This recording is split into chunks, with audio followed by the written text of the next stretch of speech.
i'adah zuhur itu hukumnya apa? Tadi kita belum sepakat tentang hukumnya.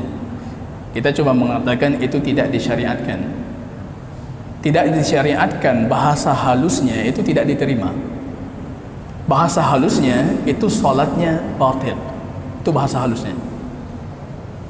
Anda mengikuti solat batil dengan mengharapkan pahala. Tidak bisa kita bangun di atas kebatilan kecuali kebatilan. Jangan. Dan tidak ada anjuran solat sunnah setelah Jumat itu berjamaah. Dan ada prakteknya 4 rakaat. Boleh 2 rakaat di rumah, 2 rakaat pulang ke rumah tambah 2 rakaat, ataupun pulang ke rumah lanjutkan 4 rakaat dengan 2 kali salam seperti kita rajihkan pada pertemuan sebelumnya, ataupun di masjid langsung 4 rakaat. Yang menariknya, kita punya hadis dari baginda Rasul yang baru kita pelajari. Melakukan salat sunat harus Anda bedakan dengan salat fardu. Kita lihat prakteknya, baru selepas salat mereka adzankan kembali, berdiri kembali melanjutkan salat. Kadang-kadang mereka berdiri di tempat semula tanpa merubah posisi, tanpa melakukan hal yang memisah antara fardu dan sunnah, dan ini tentunya menyelisihi petunjuk yang pernah kita bacakan.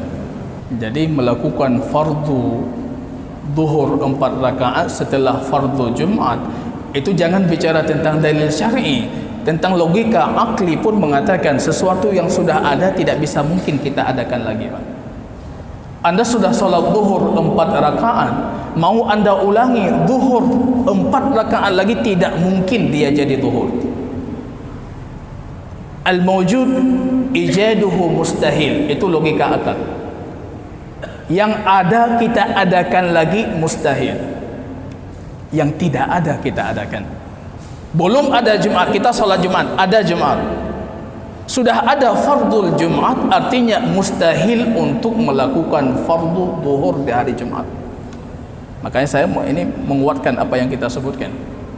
Secara syar'i kita sudah menjelaskan tidak sah, batil, tidak diterima, dan secara akli mengatakan al-mawjud ijaduhu mustahil.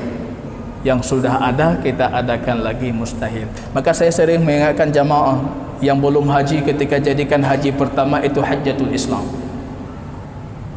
Pelajari hukumnya secara mendetail, sunnahnya secara menyeluruh, karena bagi anda itu haji pertama dan itu haji Islam. Jangan naik haji setelah itu untuk menutupi kekurangan haji pertama, mustahil. Haji Islam mawujud, sudah ada. Mengembalikan sesuatu yang sudah ada itu mustahil. Tidak ada. Mau haji pertama itu betul-betul keilmuannya harus sempurna, sunnahnya harus sempurna. Jangan main-main, jangan lalai di sana. Karena kita pulang ke sini dalam kondisi kita haji hajjatul Islam. Saya teringat nenek saya dulu. Alahnya ta'i ju kalifun kurung-kurung baju ta'i tiga tu.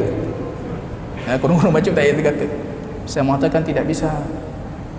Yang haji kita pertama hajjatul Islam. Mau naik berapa ratus kali lagi tetap haji sunnah, tidak menutupi hajjatul Islam. Hajjatul Islam, hajjatul Islam. Maka kita punya kaidah akli, al-mawjud ijaduhu mustahil, yang sudah ada tidak mungkin kita adakan lagi. Apalagi dikuatkan dengan dalil syar'i, tidak ada tuntunan, dan itu baru dikenal rupanya dari kalangan mutaakhirin, orang-orang yang datang belakangan dari mazhab Syafi'i yang menganjurkan bahkan mewajibkan untuk diadakan solat duhur dengan praktek 4 rakaat. Padahal sebelumnya kita punya sunnah baginda Rasul at-tanaful bi 4 rakaat, melakukan solat sunat 4 rakaat selepas kita melakukan solat Jumat, bukan solat fardu tapi solat sunat. Allah Ta'ala alam.